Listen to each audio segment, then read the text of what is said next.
What I do here is I break down the occult sciences and I break them down to a very practical level so that you can use them and apply them in your day-to-day life by simply using your observation based on the things that I'm teaching on my channel.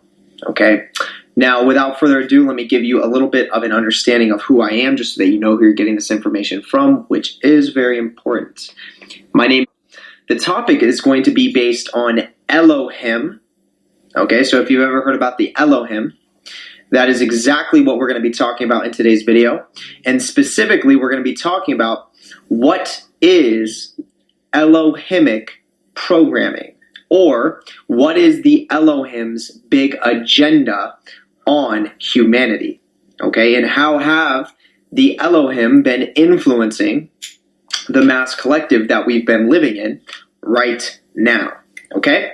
So, if you want to know a little bit more about the Elohim and specifically their technology that they use to influence the spiritual state of the mass collective, then this is your video, so definitely make sure you stay tuned.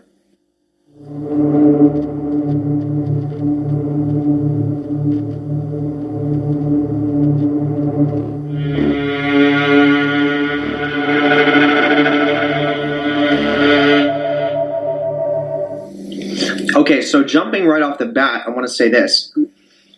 What you're about to hear on this video, you probably never heard before, okay? If you have heard it before, you probably haven't heard it being said in the way that I'm about to say it. Basically, this direct and to the source of where it comes from. So, there is definitely going to be a lot of hard truths to swallow within this video, because it's not easy to accept the fact that we could potentially be living in a multiverse here on our planet Earth that is set up to literally farm energy from human beings. Okay? So, here's the red pill. Now you can take it.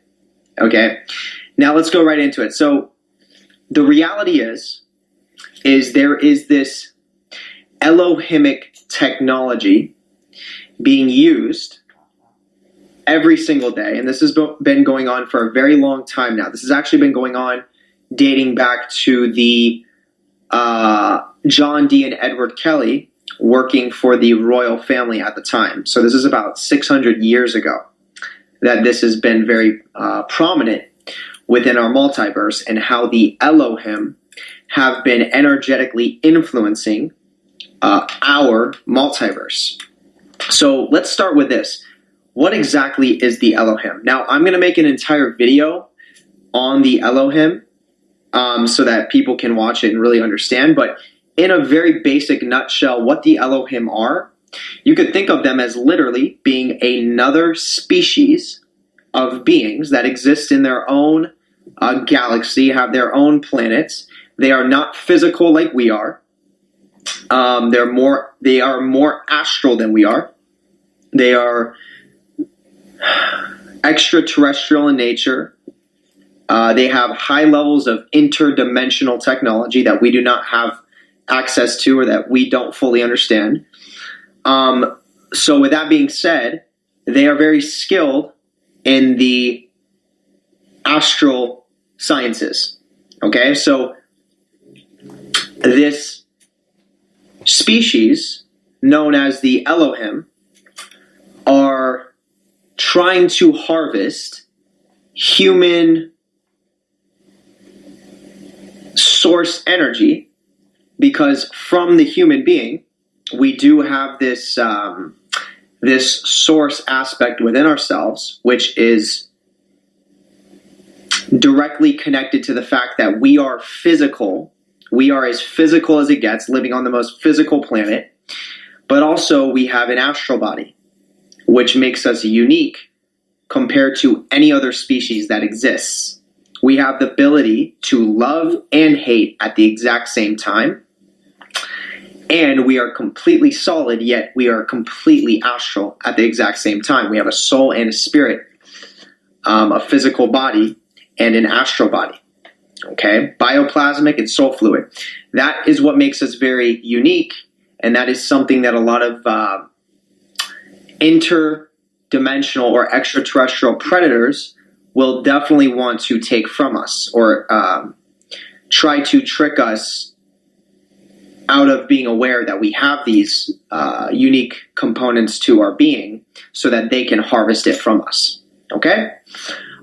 So specifically what it does for them, for these Elohimic extraterrestrial beings, is it makes their reality more solid. Okay, that's in a nutshell what it's doing for them. That's why they want it. It makes their realities more solid and less chaotic. Okay, so putting all that aside, we're not going to be really speaking in depth about exactly what the Elohim are. Rather, we're going to be talking about how it influences the world that we live in today, because it 100% is having a huge influence on the world that we live in. And once I start explaining some of the primary concepts of this Elohimic programming, you're going to start seeing it. Okay? So now that we understand it is extraterrestrial and it is interdimensional in nature, let's start talking about how it's coming about in our day-to-day lives. Okay?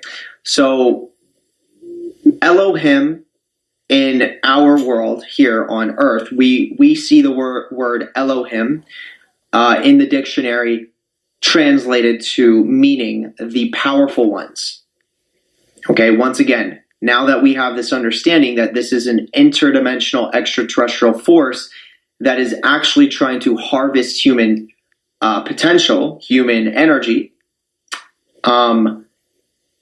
when you hear Elohim, you can now connect it to something being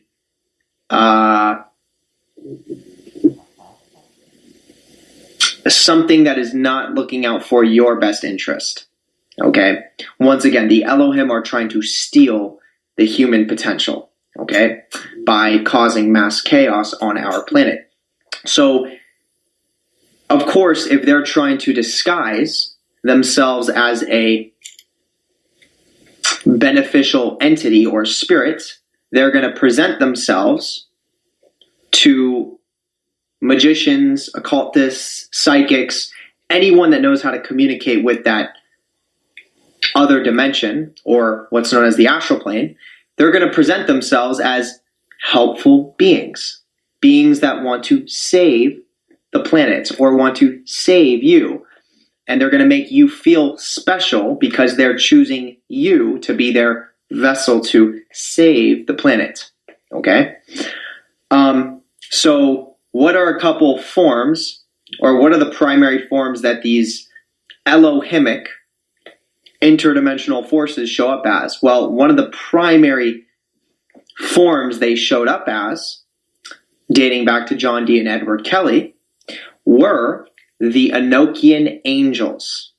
Okay, so if you study a little bit about the history of John Dee and Edward Kelly, who were some of the most primary occult influences dating up to our time now, in regards to all the different occult orders like the Golden Dawn, the OTO, the Rosicrucians, the Freemasons, the Knights Templars, so forth, etc., you'll notice that John Dee and Edward Kelly were in communion with Enochian angels, and they didn't fully understand exactly what these beings were, other than the fact that these beings were telling them that they're good, and that they're being chosen as the vessels to use that Enochian angel technology.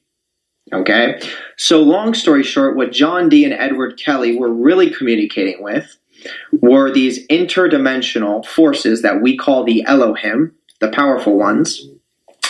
And the Elohim were possessing John Dee and Edward Kelly to basically manifest the multiverse of the Elohim.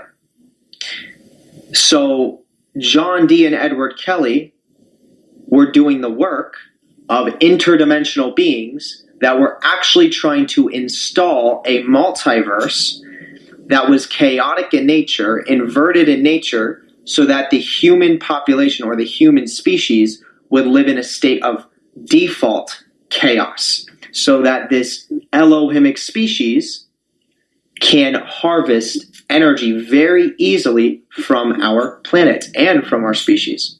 Okay, so once again, one of the main forms that these Elohim came down into to begin communicating with our species was the Enochian angels. Okay, so we also notice that the Elohim have a very large influence on the royal families. Once again, dating it back to John Dee and Edward Kelly, that we're using Enochian magic, talking to the Enochian angels under the scope and the influence of the royal families who were paying them to manifest a reality that they were wanting and intending to manifest.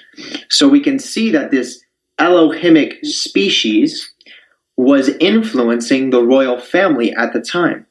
Okay, and in today's time, right now in the present moment, we can see that the Elohim have currently been the royal family still, the Rothschilds, the Rockefellers, and the inner Sanhedrin Jewish rabbis. And the reason why I know this is because they're the ones controlling the economy, or at least they have been controlling the economy. Not anymore. Things are definitely changing and they are shifting drastically right now. Ever since the pandemic came out, that was signs that there are some major changes taking place to our multiverse. But we'll leave that for another time. But the Elohim have been influencing, or you could say possessing, these groups of people that I just mentioned to further influence our multiverse to be inverted and chaotic in nature. I mean, do I need to explain how that's come about? Do I really need to go into that? I mean, can you look out your window? Can you walk to your nearest public area? You know, find yourself around other people. Observe the things they're saying. Observe the behaviors they have. Observe what they're intending and what they're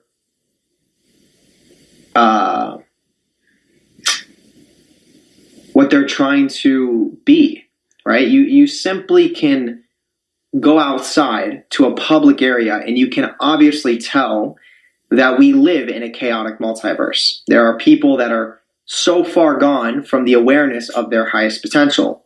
And this only happens during certain phases of evolution, specifically called the Kali Yuga, where the human species is the farthest they can be away from that source aspect of themselves. They're the farthest away from the understanding or the awareness that they are an aspect of the source. Now, it doesn't mean that we're not making progress. We definitely are. We're moving upwards. You could think of it like when you hit rock bottom, there's nowhere else to go. You can only go up. So that's where we're at. We're going up, but we're still in that rock bottom area. Okay? So when it comes to these Elohim and the way that they use some of the wealthiest people on the planet, the ones that have been printing money, of course the Elohim is going to target those people first because they're the ones that have their hand in the economy. And if you have your hand in the economy and can control the economy, you can obviously pump programming into the mass collective. You can pump influence into the mass collective. Why? Because you can own the music industry, you can own the movie industry, you can own the TV industry, you can own any industry you want. And obviously, who is consuming those industries? The mass collective. So if you understand higher level science, aka the occult, you can embed occult symbolism within these industries, pumping them out to the mass collective, causing a global day-to-day ritual that is programming what people think and how they think and why they think what they think, which produces their physical realities to manifest. Now with Elohimic technology, once again, the idea behind Elohimic programming is to primarily invert and cause chaos. Okay? So let me explain this first part. So when I say invert, what do I mean by that? This can manifest in a couple ways. So one of the ways that this inversion can take place is disguising the masculine energy, the male force, and disguising the female energy, the feminine force, and inverting them in each race. Meaning you take a woman who is predominantly feminine in nature, biologically speaking, she was created like that, and you program her to want to be more masculine, and to not only want to, but to feel like she needs to be more masculine to survive. Okay? And then vice versa with the male, you take a male who is predominantly masculine in nature. Okay? Biologically, he has the ability to fight off enemies to protect him and his loved ones. Physically, being a male, you take that and you program the male to say, I should be ashamed of my ability to protect. I should be ashamed of my ability to be dangerous physically to those that are enemies to my loved ones. Rather, you take this male figure and you train him that the woman is the leader, that the woman is the one that you should bow down to and basically serve as a master. Okay? Now, obviously, these are intense words that I'm using. These are powerful words that I'm using.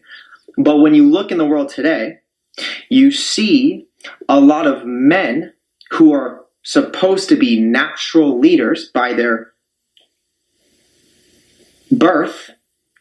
You see a lot of men sacrificing their awareness of being that leader, and rather they're chasing women because they have no control over their sexual energy, meaning they're lusting for attractive women, that these women are not prepared to be leaders. Okay? The women, biologically speaking, are prepared to be receptive and are prepared to nurture, which is the highest power within the feminine current, which is the mother, the dark mother energy, which is truly the ability to control and rule the unconscious and the subconscious realm. That's the power of the woman. Now, the power of the man, biologically speaking, is to have will force, to create willpower, to bring order to certain chaos, to then create something physical. Now, when you have a man that doesn't know how to control his sexual energy, and he's now lusting after a woman, and now from that lust, this man cannot lead this woman because he's now looking to her, trying to please her so that he can have a sexual interaction. Okay, so this is a resultant of inverting a masculine energy with a feminine energy, biologically speaking, switching them over. Okay, this is one manifestation. Okay, and I'm speaking here in generalizations. Okay, I'm not saying that if you're a woman, you act like that. I'm not saying if you're a man, you act like that. I'm saying the majority of the mass collective is operating on this inverted program. Okay, and this is just a fact. You don't need to agree with me for me to know this is a fact. I've studied it. I've observed it. It's real. And I'm sure a lot of people that are watching this will also see the same thing. Okay?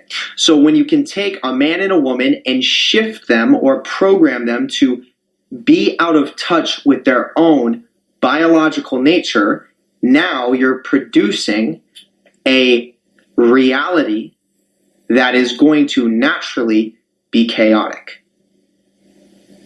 It's like taking a pilot and then taking someone who drives cruise ships and telling the one who drives the cruise ships full of hundreds of people, it's like telling that guy to fly a plane when he has never done that before and has no experience.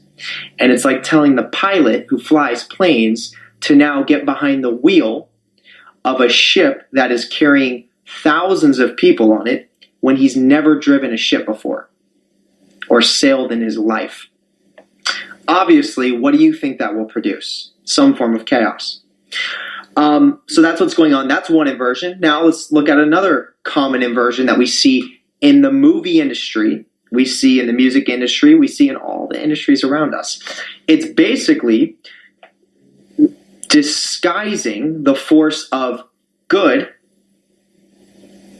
as evil.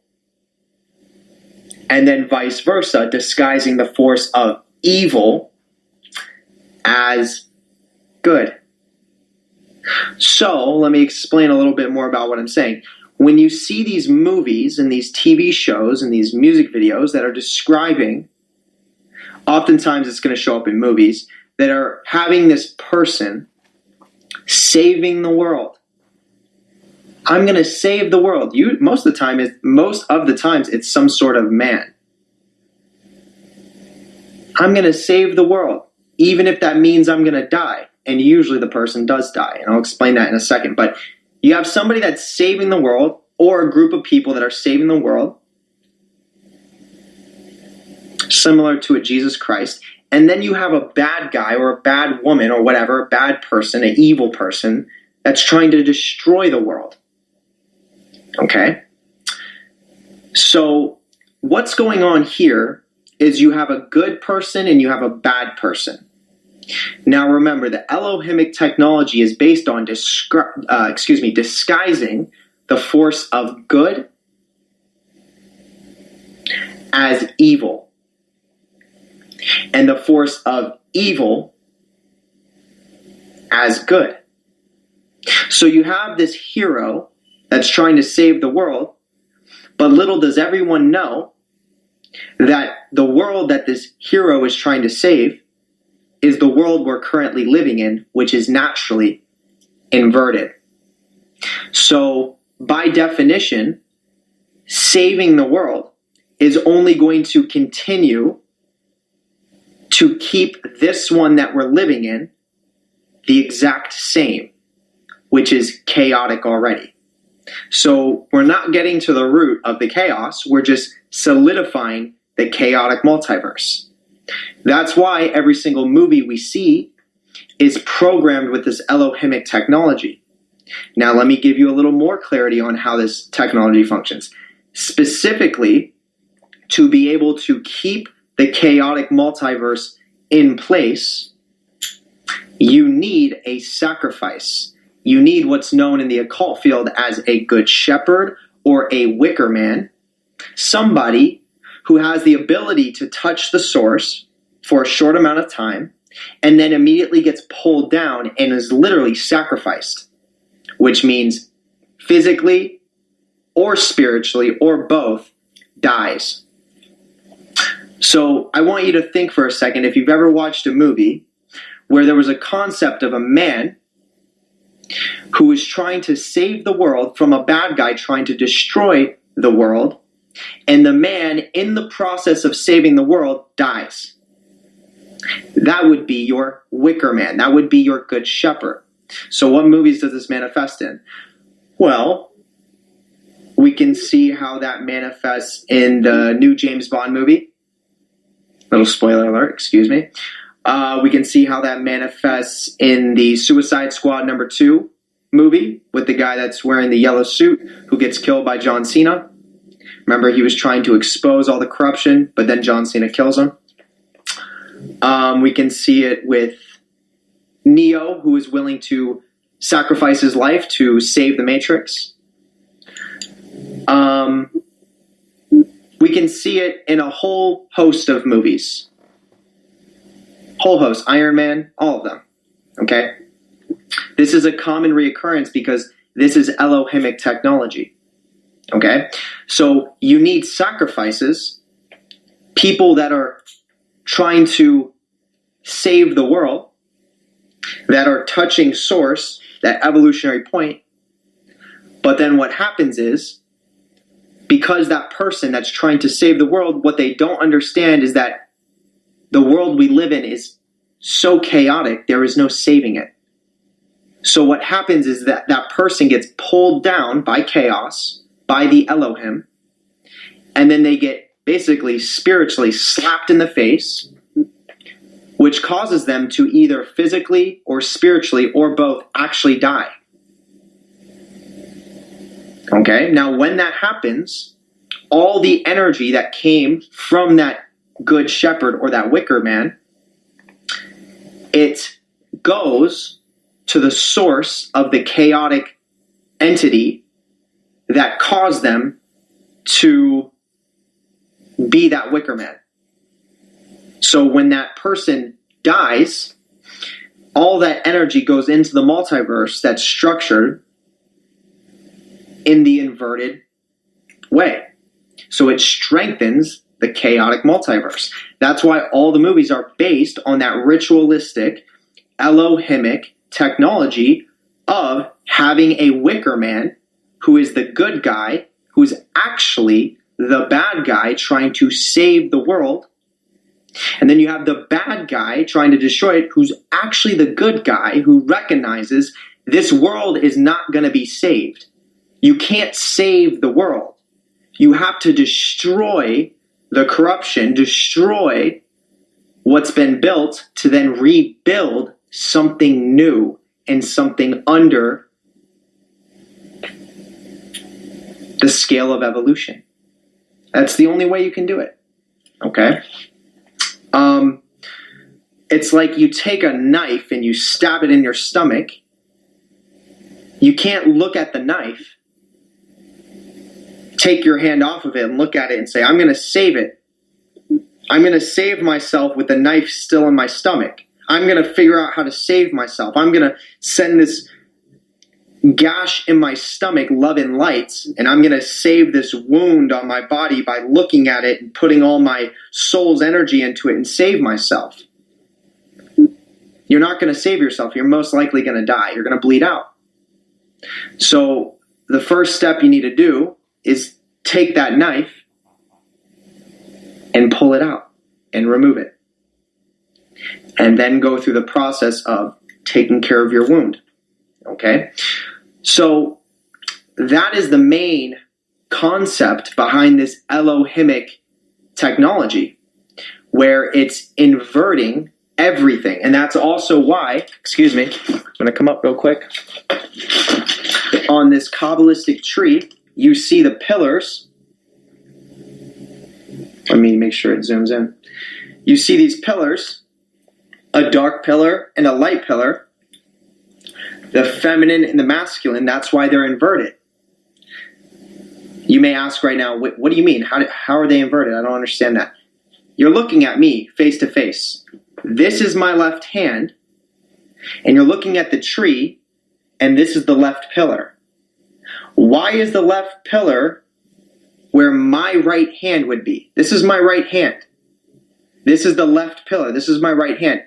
This is showing that you're not looking at the front of the tree. You're looking at the back of the tree. And the back of this tree is demonic. It's dark. And trust me, I'm studied and I'm very skilled with the back of this tree. I work with it. I use it daily. I exist in it. So trust me when I tell you that.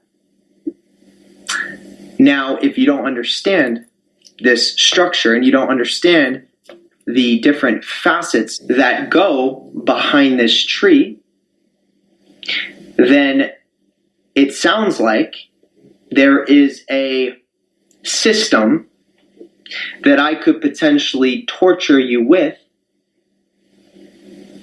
because I know about this tree and you don't. So what if I got you into the demonic areas within this tree that is a part of your being? As you can see, it's the DNA strand. But because you don't know that, and because you live in a world that's promoting chaos, which is not allowing you to become aware of this system, then I can use this system on you and do what I want with you so that I can stay in power and you can suffer for my power. Okay? And this is the basis of Elohimic technology. Once again, it's based on inversions. And the main concept behind it is to produce mass chaos, because it's this other interdimensional species that does not give a fuck about the human species. They just want our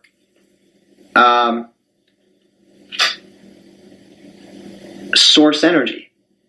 They want our ability to make things real and solid that we do here on this planet all the time, living on the physical plane. They want that physical energy from us. They want that to make themselves and their species more real.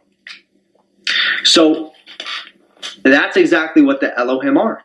And they do show up in every industry. This technology that I'm explaining will show up in every single industry. And it shows up over and over and over again. And it constructs itself in different ways every time. Just very subtle changes every time. Sometimes they're the exact same. So what I'm saying is that you will always see this concept of somebody who is representing a wicker man who will end up trying to save something, someone, or the world, that will end up getting killed, sacrificed.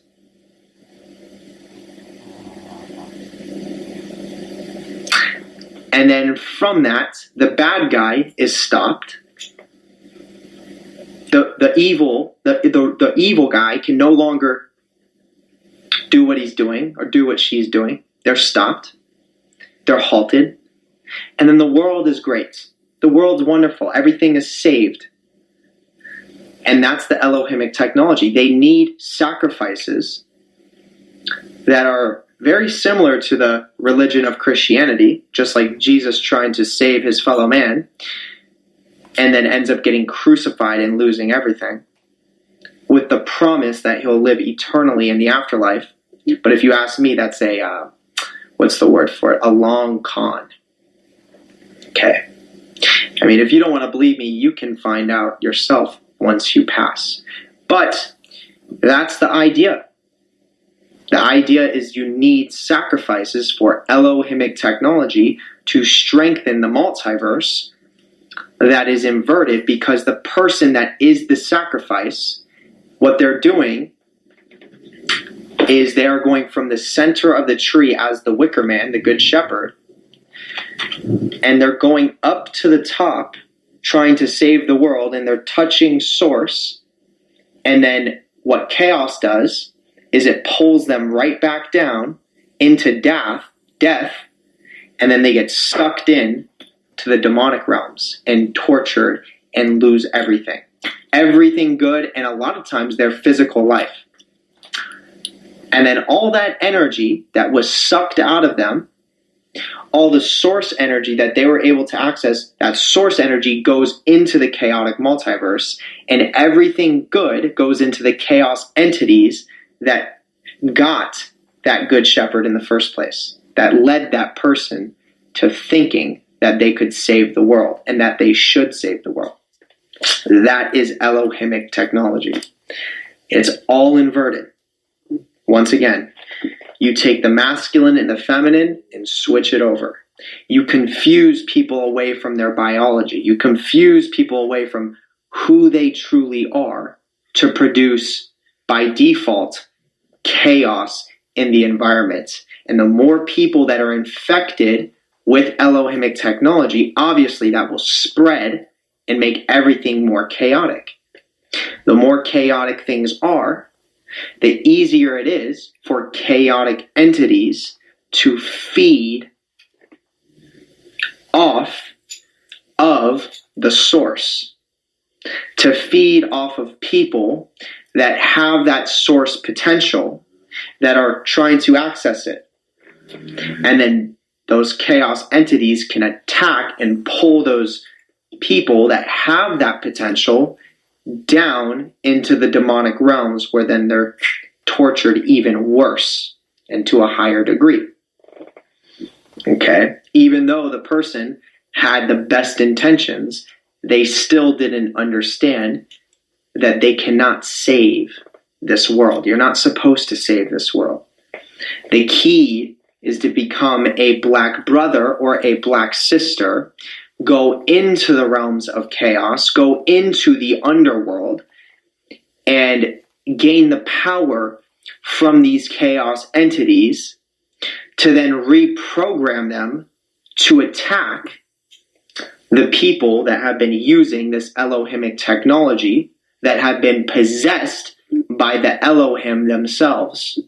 Because when you use the power of Universe B, the Klipothic realm, the tunnels of Set, and you direct that power on the people that have been creating an inverted multiverse, the Elohim, then what you're doing is you're uninverting the inversion. You're swapping back over the pillars. Because when you destroy the main avatars of the Elohim, the Rothschilds, the Rockefellers, the Inner Sanhedrin Jews, the royal families, when you're eliminating them, they no longer are carrying that Elohimic influence, because they have no physical body to do that. So the key is to take over these Klipothic Universe B realms properly, which is not easy, but that is the key. And then to change the Wicker Man and make the new Wicker Man, the new Good Shepherd, the chaotic entities that are influenced by the Elohim. So now chaos suffers, chaos gets tortured, whoever is an avatar of chaos with no evolutionary perspective, no evolutionary potential, because they've sold themselves to the chaos multiverse or the chaotic entity. Instead, you torture them and they suffer to provide power and source energy to the beings that are on that evolutionary journey to achieve their highest potential of the source within, which is going to be the black brothers and the black sisters, the vampires. Okay, we're the ones going into these dark matter energy realms. We're not afraid of death. We're not afraid of dark matter energy. We embrace it, but we embrace it to evolve. And we know that the planet needs to evolve at the same time, and the more we evolve, the more the planet is able to evolve at the same time. Okay? And that's what we're doing. Okay, so that's exactly what the Elohimic technology is. I'm going to leave it there. If you enjoyed this video, if you feel like it offered you a lot of value, then definitely